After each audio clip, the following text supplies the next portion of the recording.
Ассалаумағалейкум. Жеті телеарнасының көрермендермен спорт сүйер қадірменді қауым. Қайырлы күн достар. Төрткүл дүние көз тіккен 4 жылда бір келетін Рио-де-Жанейродағы байрақты бәсекенің басталуына бар жоғы бір ғана күн қалды. Иә, Мерей, тарихы бай тамыры терең Олимп ойындары биыл футболшылардың отаны болған Бразилия елінде жалауын желбіретпек. Қазір әлем елдерінің халқы мен бақ өкілдерінің басты назары мұхитпен шектескен Рио қаласында. Кәрі құрлықтағы Ұлыбритания елінен соң кезекті 31-ші жазғы ойындарды абыроймен өткізуге бүтіндей бір ел білек сыбанып отыр. Сөзіңді қостайын, Олимпиада ойындарының салған жерден сәтті өтуі сол елдің әлеуеті мен ұйымдастыру көрсеткішін көрсетеді. Алайда биылғы қан қыздырарлық қызу бәсеке Бейжіңдегідей Лондондағы ашу салтанатындай дүркіреп өтпейдіміз. Бұл туралы шараның басты продюсері Марко Балиш хабарлаған болады. Айтуынша, елдегі әлеуметтік жағдайға байланысты шоу ірі көлемде болмайды. Шара қарапайым түрде, бірақ заманауи сипатта өтеді деп қорытындылады.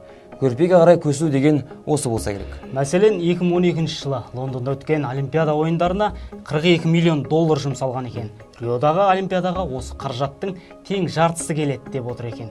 Ел билігінің есебі болса, ағылшын еліндегі аламанға жұмсалған ақшаға Бразилияда 2 мәрте Олимпиада ойындарын өткізуге болатынын байқаймыз. Шығыны аз ба, көп пе, ол жағы спорт сүйер қауымға аса қызық емес секілді. Қысқасы, қанша қаржы жұмсалатынына қарамастан, Олимпиада ойындарын 6 құрлық аса күтеді. Көпшіліктің жіті назарында.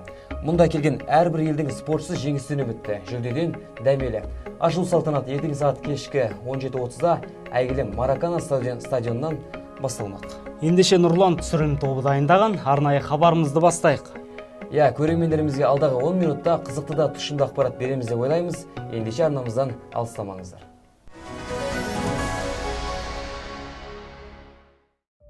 Олимпиада ойындарының түп тамыры ежелгі Грекияның дәстүрінен бастау алады. Бертін келе тек 1924 жылы жазғы ойындармен қатар қысқы Олимпиада ойындары да өткізіле бастады. Бірақ 1994 жылдан бастап жазғы және қысқы ойындар 2 жылдық айырмашылықпен өтіп тұратын болып шешілді.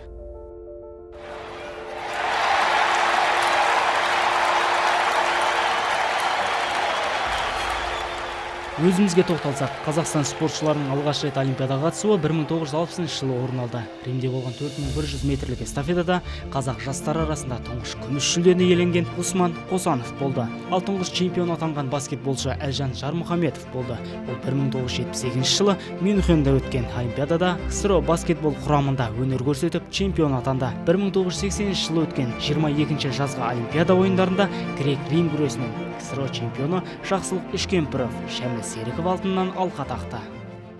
Егемендік алғаннан кейін 1996 мен 2016 жылдар аралығын қамтитын 20 жылдық көрсеткішке назар салыңыз.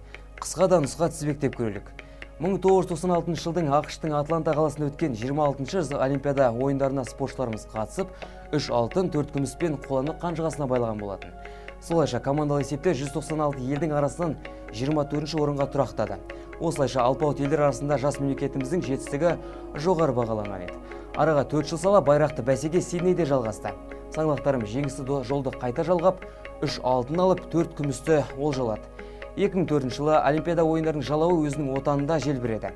Грекияның Афина қаласында өткен ойында боксшы Бақтияр Артаев алтын иемденіп, ел спортшылары 3 күміс пен 4 қоланы елге алып оралған еді.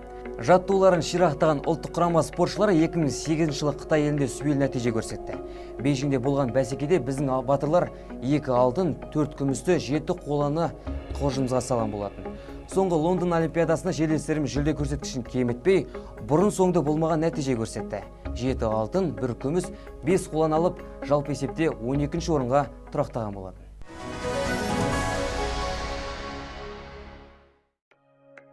Бір тәуліктен соң Риода басталатын додаға ұлттық құраманың дайындығы тыңғылықты. Бүгінде ұлттық штаттың командалары мен спорттық резерв дирекциясының ресми мәліметіне сүйенсек, спортшылар спорттың 26 түрінен 104 жолдама ұтып алған. Олимпиада ойындарында ең көп медаль сарапқа салынатын жеңіл атлетикада 22 жолдама бұйырды.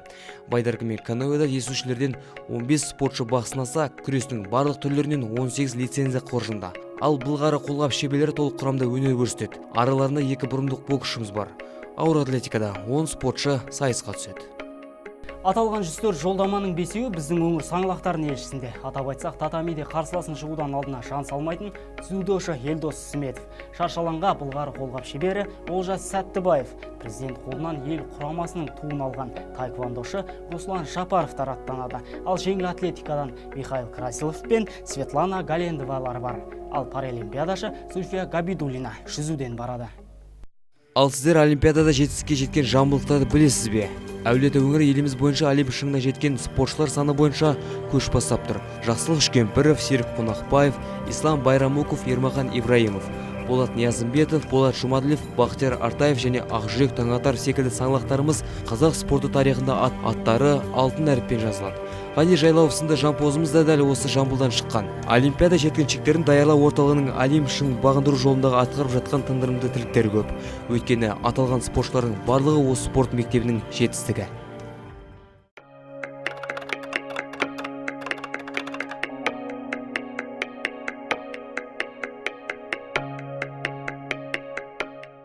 Осында жаттығамын деген спортшыларға жас ерекшелік шектелмеген. Оның бір дәлелі мына жас балуан.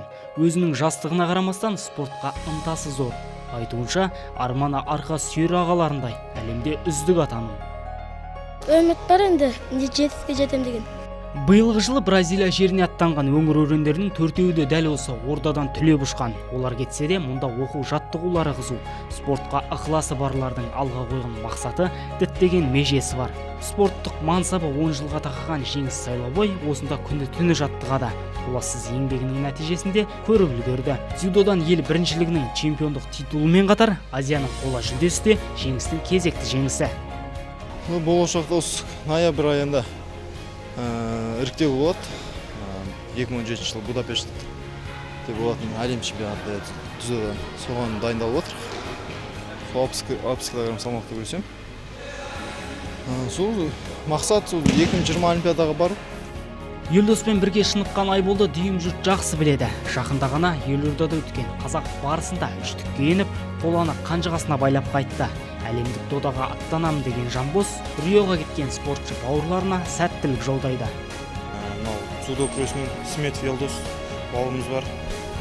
Өзіміз Қазақстан Республикасының құрама командасына бірге жаттығып, бірге күресіп жүрген өзіміздің бауырымыз. Рио олимпиадасында оған сәттілік тілейміз.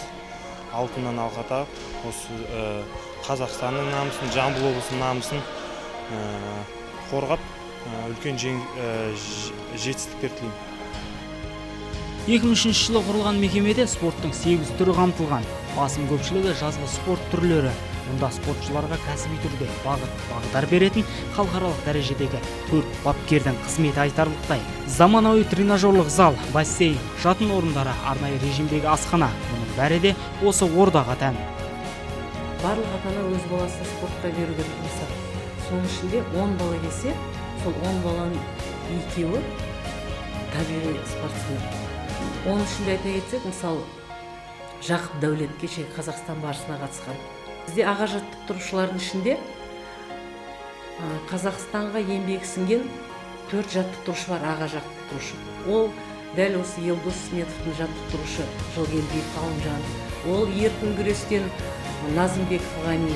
Ол ауыр атлетикадан Қожахметов Мирасхан.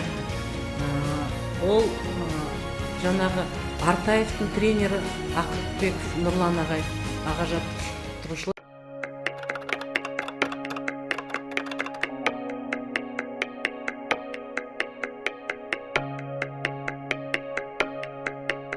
Рио төріне спортшылардан бөлек оларға жанкүйер болуға қоғам қайраткерлері мен спорт майталмандары сапарға аттанып жатыр. Біз аты ізін салған Олимпиада жеткіншектерін даярлау орталығының басшысы да бұл тізімнің қатарында бар екенін естідік.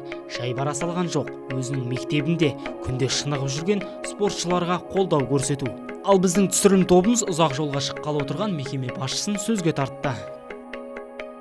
Алматыға барамыз, Алматыдан сағат ертең кешкі 5-те Абу-Дабиға ұшамыз. Абу-Дабидан ары қарай 15 сағат тікелей Сан-Паулоға, Сан-Пауло Рио қаласы. Бізден Марат Мәзімбаев деген боксшыны білесіз ғой, бокс клубының директоры. Сол ұшып баратыр, мен ұшып баратырмын Олимпиада орталығынан.